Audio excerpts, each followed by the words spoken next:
What's going on, everyone? So Los Angeles Lakers, they need a center trade. And reports recently came out that the Lakers could have had Jonas Valanciunas on the 15th, but have elected so far not to make that move. My guess is that either A, the asking price was too much and it's not what was reported, which would be like a second or two, or B, they're waiting to see like what else is out there, right? Valanciunas, I do think, can slot in, make some sense as your backup center, but I would prefer, a Day'Ron Sharpe, obviously Nick Richards, but we don't even know if he's really available. Walker Kessler would be ideal, but the asking price seems to be insane. They've already turned down multiple offers for multiple picks, and supposedly he's not even on the market anymore, or that they're interested but at the right price kind of thing. So Brett Siegel recently talked about several teams that are included and interested in a Nikola Vucevic trade, and the Los Angeles Lakers were among those teams. That the Lakers are still active in kind of monitoring that situation and having some dialogue and potentially acquiring Nikola Vucevic. Here's my thing, right? I like Vu. Vu is probably the best center that's out there right now.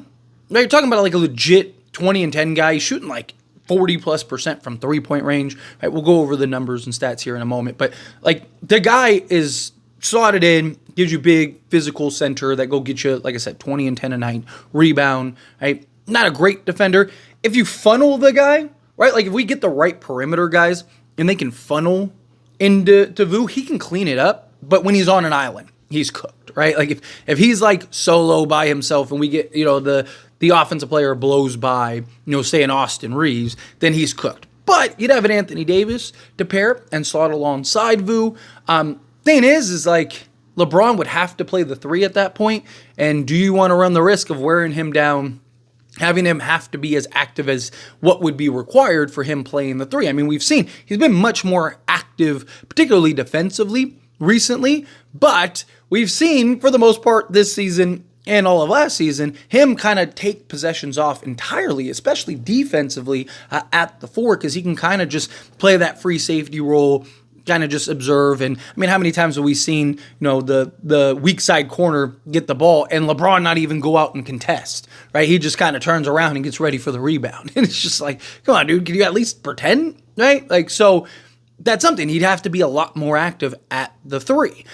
Vu making $20 million a year, so Lakers could go and acquire him. D'Angelo Russell and Maxwell Lewis essentially get you to what you need. Throw in a vet minimum guy, you'd be good. Clear off a roster spot, bring in a guy. I don't hate the idea. Like, if the Lakers got it, like, I would be excited, right? I mean, again, it's 2010 center that can really impact the game, spread the floor, knock down shots, give you some real size, give you some physicality in the interior. Supposedly, reports came out that it would only cost a couple seconds to go and get Vucevic. How true is that? Because there were also kind of some murmurs that, no, they actually want a little more, but push comes to shove, right? Let's say they want 4 seconds. They'd probably settle at like 3, something like that, especially if they can clear the salary off the books, right? And like with like a D'Lo or something, they might be more inclined to, hey, you know what, let's trade Vu, we clear off his money in the offseason, and then, also get a couple seconds in the deal. Probably not going to get much better than that for Vu. The other kind of thing is it worth going after a $20 million center as opposed to somebody like a Valanciunas who's $10 million, and you can now go and allocate the money to go get perimeter help, right? I've talked about this before, right? You could get Nikola Vucevic, or you could get essentially Dorian Finney-Smith and a Day'Ron Sharpe for, $2 million more, $3 million more, right? Like, so another vet minimum, and you're there for him. So would you rather have Dorian Finney-Smith and Day'Ron Sharpe, or would you rather have Nikola Vucevic? It's where the struggle lies. I would rather have Dorian Finney-Smith and Day'Ron Sharpe, personally, than Vu. You could argue Vu may be the bigger ceiling raiser, right? Like, because, again, it's a big physical, AD gets slotted in to the 4 full-time, but I just think you really need the perimeter help. Right? You could still go get a Dorian Finney-Smith and, or go get a Bruce Brown, who the Lakers are supposedly interested in. Malcolm Brogdon has been linked to the Lakers. Right? There's still options. Like, it's not like, oh, you get Vu and that's it. You're stuck.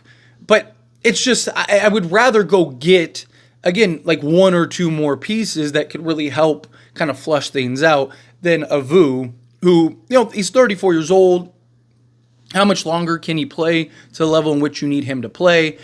It's one thing on Chicago and the role he's playing there, where, on the Lakers, that's probably changing pretty drastically because you're playing alongside LeBron James, Anthony Davis, Austin Reeves has been on ball more, right? So there's some questions in that regard. He's making $20 million this year, $21.4 million next. So you'd have that $21.4 million that you got to keep in mind as you move forward into next offseason. Now, LeBron can take a discount. Talked about it with a LaVine trade and things like that. I've even talked about, should the Lakers just go get LaVine and Vucevic and just really push their chips in and just make teams have to beat you, right? With Anthony Davis, Vu, LeBron, and at that point you go Max Christie with a Zach LaVine and just good luck. Try to beat them. You'd have to send out like $70 million in salary because you'd have to be able to fill out the rest of the roster, which the Lakers could easily do. You could still keep Reeves, still keep Max Christie. I would bring Reeves off the bench at that point, but offensively you'd be a monster. I did a whole video on it, so I don't want to go too much into like that. But it's actually very realistic. I mean, you could even get like a Torrey Craig. Technically, you could still get an Io if you wanted to. But go check out that video if you're more interested in like, could we get both guys? Because I got a lot of people that asked, so that's why I broke down that video. But what can Vu provide this season? Let's say Lakers go and acquire him. Right? What do the stats look like? How does he look thus far this season? Okay, well, let's get into it. So in 29 games thus far, which also worth noting, Vu is a player that has been very healthy, which is key, especially at the center position. Last season, he played 76 games. Then he played 82 games and 73 games. And then 70 games, 62, 80. Right? So literally the last 7 years, the guy's given you 70 to 80 games a season. That is very important for a team that needs as much health as possible. So that is probably the biggest kind of benefit to Vu outside of obviously his production and what he can do on the basketball court. But 29 games, he's averaging 32 minutes a game on 14.4 attempts. He's shooting 57.8% from the field. He's shooting 45% from three-point range on 4.7 attempts. 45% from three-point range. Now, he is a career, to keep in mind, 35% three-point shooter, which isn't bad, especially at the center position.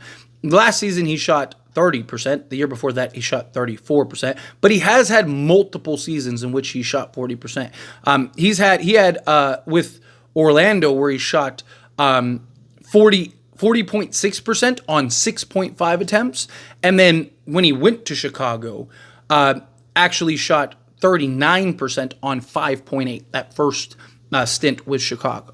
So he is a guy that it's 45% is pretty tough to maintain.